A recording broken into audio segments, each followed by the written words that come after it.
નમસ્કાર વિદ્યાર્થી મિત્રો, ધોરણ 7 સામાજિક વિજ્ઞાનમાં આપણે પૃથ્વીની આંતરિક રચના અને ભૂમિ સ્વરૂપોમાં પૃથ્વીના આંતરિક ભાગ વિશે, એના ભૂગર્ભ વિશે, કઈ રીતે પૃથ્વીની રચના છે અને પૃથ્વીના પેટાળમાંથી આપણને કયા કયા ખડકો અને ખનિજો મળે છે તેના વિશેની માહિતી મેળવી.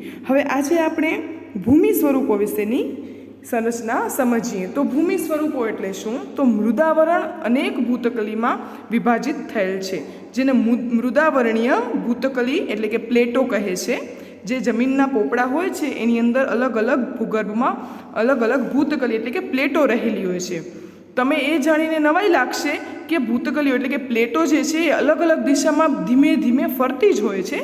એટલે એ ફક્ત થોડા વર્ષે એમાં સેન્ટીમીટર પૃથ્વીમાં પીગળેલા મેગ્મામાં થતી ગતિને કારણે આમ બને છે. શા માટે થાય છે? કારણ કે અંદર મેગ્મા જે છે, લાવારસ છે, એ અંદર બને છે, પીગળે છે. અંદર શા માટે પીગળે છે? આપણે આગળ જોઈ ગયા કે અતિશયના તાપમાનના કારણે મેગ્મા જે છે એ પીગળે છે. આ માટે કરી અને પ્લેટો જે છે એ સાધારણ ખસકતી રહે છે એટલે કે ફરતી રહે છે. પૃથ્વીની અંદર પીગળેલ મેગ્મા એક વર્તુળ રૂપે ફરતો રહે છે. હવે આ પ્લેટોની વચ્ચે જે મેગ્મા હોય છે એ વર્તુળાકાર ફરતો રહે છે. પ્લેટની ગતિને કારણે પૃથ્વીની સપાટી પર પરિવર્તન થાય છે. પૃથ્વીની ગતિઓને એ બળોના આધારે વિભાજિત કરવામાં આવે છે, જેના કારણે આ ગતિઓ પેદા થાય છે. જે બળ પૃથ્વીના આંતરિક ભાગમાં નિર્માણ પામે છે, જેને આપણે આંતરિક બળ એટલે કે ઇન્ડોજેનિક ફોર્સ કહે છે. આંતરિક એટલે કે ઇન્ડોજેનિક, જે અંદર પૃથ્વીના પેટાળની અંદર થતો આંતરિક બળ. અને જે બળ પૃથ્વીની સપાટી ઉપર ઉત્પન્ન થાય છે તેને આપણે બાહ્ય બળ એટલે કે એક્સોજેનિક ફોર્સ કહે છે. આંતરિક બળ ક્યારેક આકસ્મિક ગતિ પેદા કરે છે તો વળી ક્યારેક ધીમી ગતિ. ભૂકંપ અને જ્વાળામુખી જેવી આકસ્મિક ગતિને કારણે પૃથ્વીની સપાટી પર પરિવર્તન થાય છે. હવે આ જે ભૂતકલીઓ એટલે કે જે પ્લેટો છે એ મેગ્માના લીધે સાધારણ એ હંમેશા ખસકે છે, અને જે ખસકે એનાથી શું થાય છે? આંતરિક ઉત્પન્ન થાય છે, કંપન ઉત્પન્ન થાય છે, જેને આપણે ભૂકંપ અને જ્વાળામુખી તરીકે પણ ઓળખીએ છીએ. ભૂકવચ પર ખુલ્લું એક એવું છિદ્ર હોય છે જેમાંથી પીગળેલા પદાર્થ અચાનક નીકળે છે, જેને જ્વાળામુખી કહેવામાં આવે છે. તમને ખ્યાલ હશે કે અમુક એવી જગ્યાઓ છે જ્યાં ભૂકંપ થોડા વર્ષે આવતા જ રહે છે, થોડા સમયે આવતા રહે છે. એવી જ રીતે જ્વાળામુખી પણ એવી રીતે એક જાતનું છિદ્ર છે જે પૃથ્વીની સપાટી પર આવેલું છે. ત્યાં કને આ જ્વાળામુખીઓ છે એ હોય છે અને અમુક સમયે સક્રિય બને છે, એટલે કે એમાંથી જ્વાળામુખી અંદરની પેટાળની ગરમી બહાર નીકળે છે અને પર્વતીય સ્વરૂપ લે છે. તેમાંથી અચાનક જ જે પીગળેલો પદાર્થ નીકળે છે તેને શું કહેવામાં આવે છે? જ્વાળામુખી કહેવામાં આવે છે.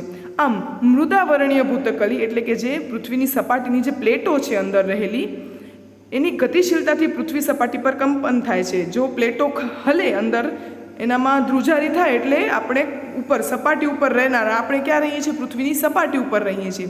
એટલે પૃથ્વીની સપાટી ઉપર રહેતા લોકોને કંપન અનુભવ થાય છે. આ કંપન તેના કેન્દ્રની ચારે બાજુ કરે છે.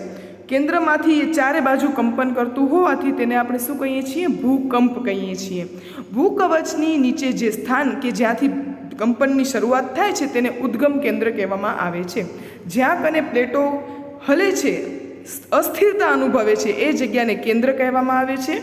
આ કંપન ઉદ્ગમ કેન્દ્રના બહારની તરફ તરંગો રૂપે ગતિ કરે છે. એટલે જે છિદ્રો હોય છે એનામાંથી એ તરંગો નીકળે છે બારે, અને આપણે શું કરીએ છીએ? અનુભવ થાય છે, આપણને કંપનનો અનુભવ થાય છે, ધ્રુજારીનો અનુભવ થાય છે.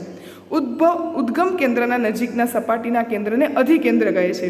એટલે જે કેન્દ્ર હોય છે એની બાજુમાં જે કેન્દ્ર હોય છે જેના લીધે પ્લેટો ખસે છે અને કંપન ઉત્પન્ન થાય છે તેને આપણે શું કહીએ છીએ? અધિકેન્દ્ર કહીએ છીએ. અધિકેન્દ્રના સૌથી નજીકના ભાગમાં સૌથી વધુ નુકસાન થાય છે, અને અધિકેન્દ્રથી અંતર વધવાથી સાથે ભૂકંપની તીવ્રતા ધીરે ધીરે ઓછી થઈ જાય છે.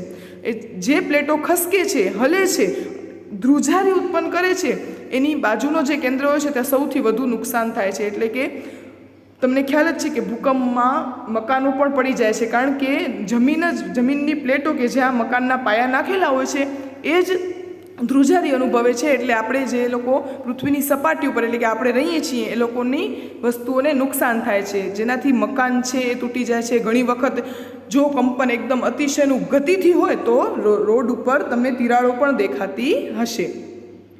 આ ઉપરાંત ભૂકંપની આગાહી સંભવ નથી, પરંતુ જો આપણે પહેલેથી સાવચેત હોઈએ તો તેની અસરને ચોક્કસપણે ઘટાડી શકીએ છીએ.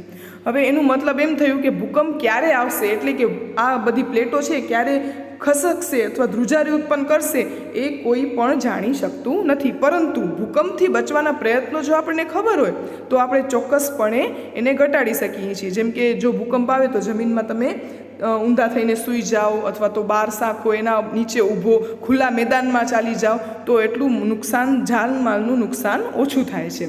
સ્થાનિક લોકો કેટલીક સામાન્ય પદ્ધતિથી ભૂકંપની સંભાવનાનું અનુમાન કરે છે. જેમ કે પ્રાણીઓના વર્તનનો અભ્યાસ, તળાવની માછલીઓની તીવ્ર હેરફેર, સરીસૃપોનું પૃથ્વી પર આવવું વગેરે.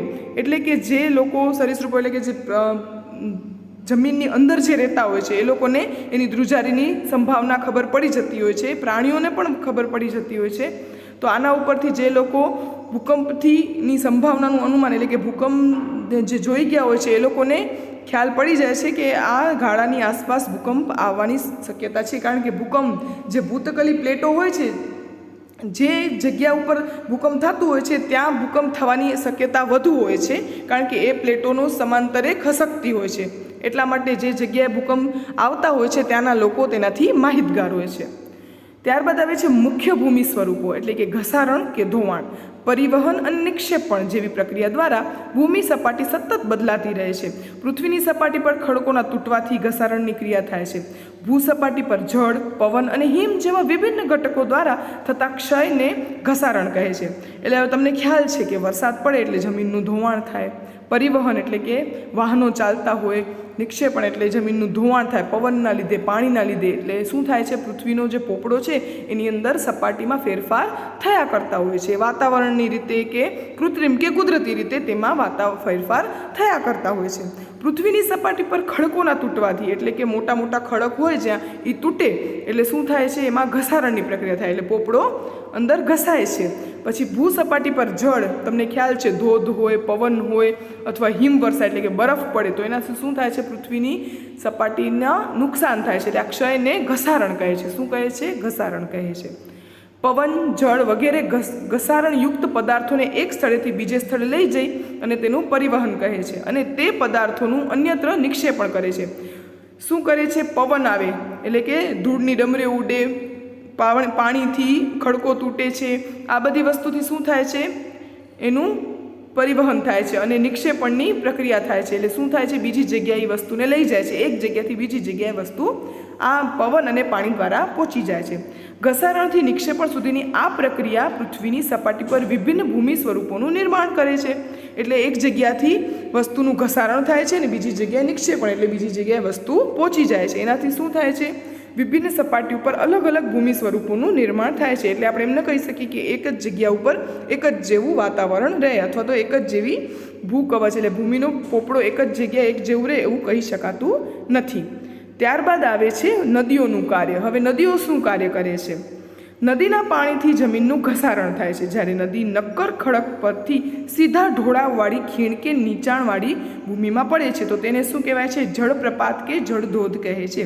વિદ્યાર્થી મિત્રો, તમે તમારા પાઠ્યપુસ્તકમાં જોશો તો અહીં એક ચિત્ર આપેલું છે, જળપ્રપાતનું ચિત્ર છે. નદીઓ શું કરે છે? નદીઓ પર્વતોમાંથી નીકળી અને ઊંડી ખીણ અથવા તો નીચાણવાળી ભૂમિ ઉપર પડે છે. એનાથી શું થાય છે? જળપ્રપાત કે જળધોધ થાય છે. જ્યારે નદી મેદાની ક્ષેત્રમાં પ્રવેશે છે, હવે ઉપરથી ડુંગરમાંથી નીચાણવાળા ભાગમાં પ્રવેશે અને તેની ગતિ કરે છે ત્યારે મેદાની ક્ષેત્રમાં પ્રવેશ કરે છે તો શું થાય છે? એ વળાંકવાળા માર્ગ પર વહેવા લાગે છે અને નદીના મોટા વળાંકોનો સર્પાકાર વહન માર્ગ કરે છે.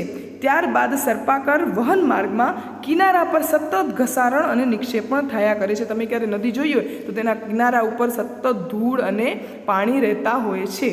સર્પાકાર વળાંકો સમય જતાં ખૂબ જ નજીક આવી જતાં લગભગ ઘોડાની નાળ જેવા થઈ જાય છે. અહીં તમે બાજુના ચિત્રમાં જોશો ને તો અહીં દેખાય છે કે સૌથી પહેલાં પ્રથમનો ધોવાણનો તબક્કો કેવો હોય, પછી એક નદી ઉપરથી બીજી નદી ઉપરના નિક્ષેપણ એટલે ધોવાણ એટલે એક જગ્યાથી જતું આવે છે અને બીજી જગ્યાએ પહોંચતું આવે છે. અહીં તમે જોશો તો તમને અહીં દેખાશે.